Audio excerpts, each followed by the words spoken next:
Good morning, dear children. Today we are going to do second chapter of history, New Kings and Kingdoms. हमने first chapter किया था where, when and how. हमें history का जिन जिन चीज़ों का पता लगता है, हिस्ट्री को हम डिटेक्ट करते हैं, उन सब चीज़ों के बारे में हमने फर्स्ट चैप्टर में पढ़ा था. हिस्ट्री की सबसे अच्छी बात ये है कि ये डेट टू डेट हमें बताती है, तो हमें पता लगता है कि इतने ईयर्स तक ये राजा रहा, उसके बाद ये राजा, उसके बाद ये राजा. क्लियर. अब यहाँ पर हमने फर्स्ट चैप्टर में पढ़ा था कि हमने 700 AD से लेके 1750 तक मेडिवल पीरियड है. अब यहाँ पर हम 700 से लेके 1200 तक, यानी इस चैप्टर में 700 से लेके 1200 AD तक हम इस चैप्टर में देखेंगे कि कौन सा राजा आया, आपस में उनकी किससे लड़ाई हुई, किस राज्य पे वो राज्य करते थे. पूरा इन्फॉर्मेशन हमें इस चैप्टर में मिलेगी. न्यू वर्ड्स हैं, आप पहले उसको समझेंगे. ट्रिपरटाइट. ट्रिपरटाइट मीन्स होता है 3 जने जो एक ही चीज़ के लिए लड़ रहे हैं. That was known as tripartite. The struggle between Rashtrakutas, Pratiharas and Palas. ये 3 जने किसके लिए लड़ रहे थे? कन्नौज के लिए. और इनमें 3 पार्टीज इन्वॉल्व हुई, इसीलिए नाम रखा गया ट्रिपरटाइट. सेक्युलर. सेक्युलर मतलब जिसको रिलीजियस और स्पिरिचुअल मैटर्स कनेक्टेड नहीं होते हैं. Clan. Clan a group of close knit, आपस में जुड़े हुए इंटरलिंक्ड फैमिलीज. फैमिलीज एक साथ हैं, जुड़ी हुई हैं. That was known as a clan. Jauhar. Mass sacrifice. हमने लास्ट में भी पढ़ा था कि सती में ये होता था कि पहले के टाइम पे लेडी को उसके हस्बैंड के साथ अगर उसकी डेथ हो गई है तो she was to be burned. उसको अपने आप को जलाना होता था, वो उसकी चिता में ही जला दिया जाता था उसको. दैट वाज नोन एज सती. और जौहर का मतलब होता है मास सैक्रिफाइस. जैसे बहुत सारे मिलिट्री ऑफिसर्स मिलिट्री के जवान मरे हैं, तो उनके साथ उनकी वाइफ को साथ में जलाया जाएगा टू सेव देयर ऑनर, उन वुमेन की ऑनर को बचाने के लिए. फ्यूडेटरीज. फ्यूडेटरीज को थोड़ा ध्यान से समझेंगे. Person who hold land. अब राजा हैं बड़े बड़े, तो नेचुरल है उनके पास बहुत लैंड होगा, तो वो अपने इतने बड़े बड़े लैंड का छोटा सा एक हिस्सा अपने मिनिस्टर्स को, सब मिनिस्टर्स को, वर्कर्स को, जिनसे वो खुश होते थे, उनको वो थोड़ा थोड़ा लैंड देते थे. जो उनको सर्विस देते थे राजा, उनको किंग्स उनको थोड़ा थोड़ा लैंड देते थे. These were known as feudatories. Clear. चलिए अब हम चैप्टर शुरू करते हैं. Rise of small kingdoms in northern India. इस टाइम पे नॉर्दर्न इंडिया में बहुत सारे किंगडम्स राइज हुए थे. इनमें से मेन क्या थे? Palas of Bengal, Pratiharas of Gujarat and Rashtrakutas of Rajasthan. Clear. इन्हीं के बीच में जो हमने ट्रिपरटाइट जो हमने बात करी थी, न्यू वर्ड्स टू रिमेंबर, वो इन्हीं के लिए था कि ये स्ट्रगल इन तीनों के बीच में ही चला था. किसके लिए? कन्नौज के लिए. ओके. अब 3 साइडेड जो स्ट्रगल चला है, तो उसमें टाइम भी लगा है. और ये कितना टाइम लगा है? It worked from 780 AD to 910. अब ये तीनों जने एक ही जगह के लिए लड़ रहे हैं, और इन्होंने कितना टाइम लड़ाई करी है? 780 टू 910 AD तक. ओके.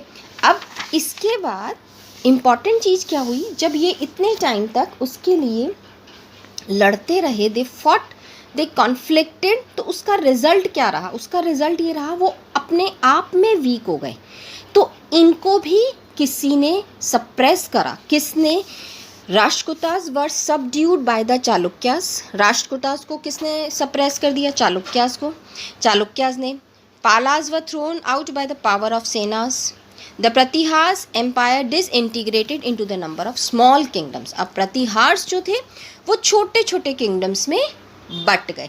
मीन्स तीनों जो लड़ते रहे इतने टाइम एक कन्नौज के लिए, दे 3 of them were, मतलब ख़त्म हो गए एक तरीके से कि आप इतने टाइम आपने अपनी एनर्जी पावर उसमें वेस्ट कर दी, इतने में आप अपने आप को अपग्रेड कर सकते थे। अब देखिए, Rashtrakutas in the Deccan were the feudatory chiefs of the Chalukyas of Karnataka. यहाँ पर राष्ट्रकूटा जो थे वो फेडेटरी चीफ्स थे चालुक्यास के। He made himself the master of Deccan. Their capital was Malkhed near Sholapur in Maharashtra. यहाँ पर कैपिटल बताई गई है। Danti Durga successor Krishna one consolidated the Rashtrakuta empire. अब किसने उसको डिफीट किया था और राजा कौन बना? Krishna one. He also build the Kailash temple at Ellora. इसने क्या किया? इसने कैलाश टेम्पल बनाया एलोरा में। Some of the important rulers of this dynasty. अब जब इसने अपना रूल बना लिया, अपने आप को मास्टर बना दिया डेक्कन का, तो इसके बाद जो भी राजा आए वो ही इसी डायनेस्टी को उन्होंने फॉलो किया। Some of the important rulers of this dynasty were Dhruva, Amoghavarsha and Krishna 3। पहले रूलर कौन था? कृष्णा 1, और कृष्णा 3 भी आके रूलर बना था। After the death of Krishna 3, जो थर्ड कृष्णा था, उसकी डेथ के बाद राष्ट्रकूटा पावर डिक्लाइन, तब वो थोड़ा नीचे हो गया, डिक्लाइंड हो गया। अब यहाँ पर रिलीजन क्या था? राष्ट्रकूटा का रिलीजन क्या था? Religion was Shaivism, Vaishnavism and Jainism. 3 religion यहाँ पर फॉलो होते थे। They were tolerant toward other religions. They allowed Muslim traders to build mosque and settle in India. ऐसा नहीं है कि वो और किसी को आने नहीं देते थे, वो आने देते थे उनको। उन्होंने मुसलमानों को आने दिया, मुस्लिम्स को, और उनको मॉस्क भी बनाने दिए। अब सेकंड हमने जो 3 जैसे हमने करे हैं, अब सेकंड वाले के देखते हैं कि पालास ने जब उसको पालास की जो हटा दिया गया था, तो उसके बाद की सेनाज ने क्या किया? The Pala kingdom came into being about 750। The dynasty was founded by Gopala. किसने बनाई थी? गोपाला ने। और कौन सक्सीड किया उसको? Dharmapal. The Palas were soon defeated by the rulers of Sena dynasty. हमने ऊपर पढ़ा था कि कॉन्फ्लिक्ट्स के इफेक्ट क्या हुए थे, कि पालास को डिफीट कर दिया गया था। किसने? सेनास ने। वही चीज़ यहाँ पर रिपीट हो रही है। The Palas were soon defeated by the rulers of Sena dynasty. Clear? अब बख्तियार खलजी, इन्होंने जब डिफीट किया है, जब डिफीट करके वो उस चीज़ को कॉन्कर करके खुद अपने अंडर लेते हैं, तो वो अपने हिसाब से राज्य चलाएंगे ना। अब लक्ष्मण सेना ने अपने हिसाब से अपने राज्य को चलाया। He establish himself at Lakhnauti near Gaur. उसने अपने आप को लखनौती में सेटल कर लिया, अपने आप को शो कर दिया कि मैं ही रूलर हूँ, बता दिया, उसने डिक्लेयर कर दिया। अब उसके टाइम पे जब कोई डिक्लेयर करता है, तो उसके टाइम पे जो भी रीडिंग्स होती हैं, जो भी रिलीजन होता है, वो उसी को सिंबलाइज करता है। क्लियर?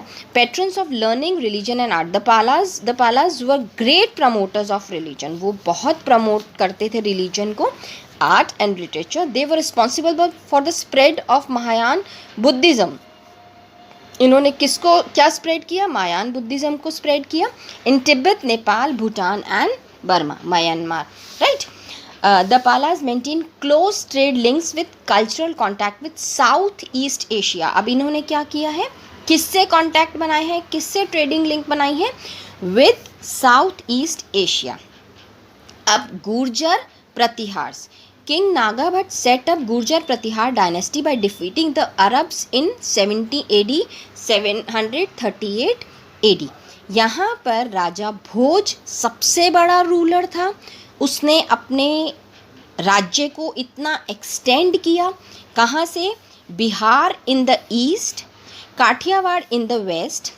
अब Kannauj remains to be his capital for the long time. बहुत टाइम तक कन्नौज ही, क्योंकि उसने विन कर लिया था, कन्नौज ही उसका कैपिटल रहा। His son Mahendrapal added parts of north Bihar to अब उसके सन ने क्या किया? उसके सन ने, महेंद्रपाल ने, नॉर्थ बिहार के बहुत सारे एम्पायर अपने उसमें जोड़ ली। लेकिन महेंद्र पाल के जो सक्सेसर्स, जो आगे उसके बच्चे या वो थे, वो उस चीज़ को नहीं संभाल पाए। अब जब मोहम्मद ऑफ गजनी ने अटैक किया कन्नौज पे, तो बहुत सारी पार्ट कन्नौज की गजनी ने ले ली, अपनी तरफ खींच ली। The 4 most important kingdoms that arose on the ruins of Pratihara empire were those of the Chauhans of Ajmer. 4 नाम हैं, 4 इंपॉर्टेंट किंगडम्स हैं जो आपको ध्यान रखने हैं। Chauhans of Ajmer, the Chandelas of Bundelkhand, the Solankis of Gujarat and the Paramaras of Malwa. ठीक है, अब यहाँ पर पूरे 4 जो किंगडम्स बताए हैं ये अरोज हुए थे सॉरी, ये बने थे क्योंकि ये लोग आपस में इतना लड़ चुके हैं और अपने राज्य को पकड़ नहीं पा रहे थे। इनके टाइम पे क्या पैट्रन रहा है? The Gurjara Pratiharas were also great patrons of learning and art. King Bhoj was learned king and just. Many stories, बहुत स्टोरीज हम सुन चुके हैं राजा भोज की। The Pratihara rulers decorated Kannauj with